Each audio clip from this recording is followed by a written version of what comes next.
আসসালামু আলাইকুম বন্ধুরা, এই যে জিনিসটি দেখছেন এই জিনিসটি আমি আমার আগের বেশ কয়েকটি ভিডিওতে দেখিয়েছি।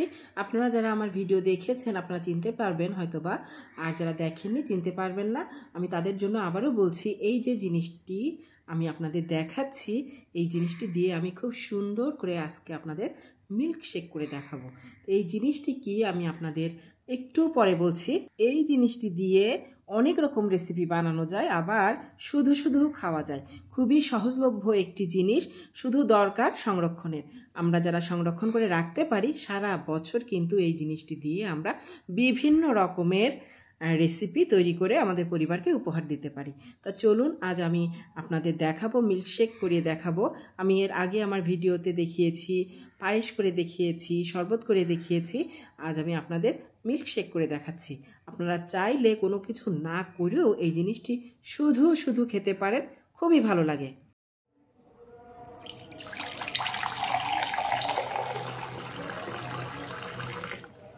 এক লিটার উষ্ণ গরম দুধ নিয়েছি, আর এই জিনিসটি আমি এর ভিতরে দিয়ে দিচ্ছি। আমি 2 টেবিল চামচ পরিমাণ দিচ্ছি। আমি 1 লিটার দুধের জন্য 2 টেবিল চামচ পরিমাণ ব্যবহার করছি। আর এই জিনিসটি আমি এখন আধা ঘন্টা মানে হাফ অ্যান আওয়ার রেস্টে রেখে দিব। আধা ঘন্টা পর ফিরে আসছি একটা ব্লেন্ডার জাগ নিয়ে। এখন এই মিক্সির ভিতরে আমি দিয়ে দিচ্ছি স্বাদ অনুযায়ী চিনি।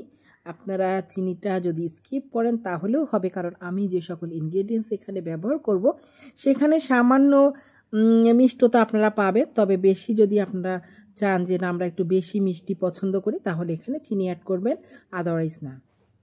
2টা কলা টুকরা টুকরা করে আমি এর ভিতরে দিয়ে দিচ্ছি।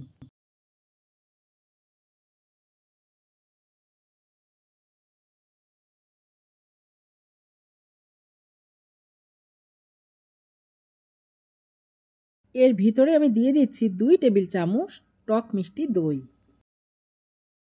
এবার আধা ঘন্টা আগে দুধের সাথে যে উপকরণটি আমি ভিজিয়ে রেখেছিলাম, মানে উষ্ণ দুধের সাথে, উষ্ণ গরম দুধের সাথে আমি যে জিনিসটি ভিজিয়ে রেখেছিলাম সেই জিনিসটি সহ দুধ আমি এই ব্লেন্ডারের ভিতরে দিয়ে খুব সুন্দর করে সব কিছু উপকরণ ব্লেন্ডার করে ফেলবো।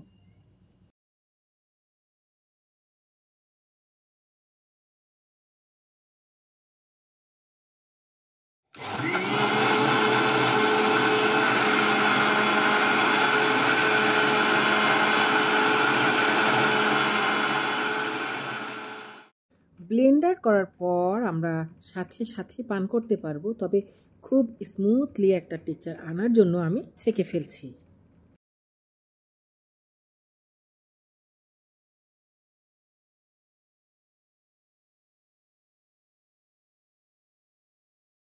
এই যে বন্ধুরা তৈরি করে ফেললাম দুর্দান্ত স্বাদের মিল্কশেক। এই মিল্কশেক আপনি আধা ঘন্টার জন্য নর্মাল ফ্রিজে রেখে তারপর পান করবেন। এত চমৎকার লাগবে, এত চমৎকার লাগবে আমি আপনাদের বলে বোঝাতে পারবো না। সমস্ত ইনগ্রেডিয়েন্টস আপনারা হাতের কাছে পেয়ে যাবেন, আর বানাতেও কিন্তু খুবই সহজ। আর যে উপকরণটির নাম আমি আপনাদের বলিনি সেটা এখন বলবো। খুবই সহজ, খুবই সস্তা। শুধু আমরা যদি সারা বছরের জন্য যদি এটা স্টোর করে রাখতে পারি তাহলে সারা বছর আমরা এভাবে খেতে পারবো, এভাবে পুষ্টি গ্রহণ করতে পারবো। দেখুন বন্ধুরা, সেই জিনিসটি হচ্ছে আমাদের দেশি খেজুর। আমি সিজনে দেশি খেজুর এভাবে স্টোর করে রেখেছিলাম। আমরা তো সবাই জানি যে বাইরের খেজুরের কতটা দাম। আমরা যদি দেশি খেজুর, এই ফেলনা দেশি খেজুরগুলো সংগ্রহ করে এর মাসটা স্টোর করে রাখতে পারি, সারা বছর আপনাদের খেজুরের চাহিদা পূরণ হয়ে যাবে। তো বন্ধুরা, ভিডিওটি আজ এই পর্যন্ত। ভিডিওটি ভালো লাগলে লাইক, কমেন্ট, শেয়ার এবং চ্যানেলটি সাবস্ক্রাইব করে পাশে থাকবেন। সবাই সুস্থ থাকুন, ভালো থাকুন এই কামনায়। আল্লাহ হাফেজ।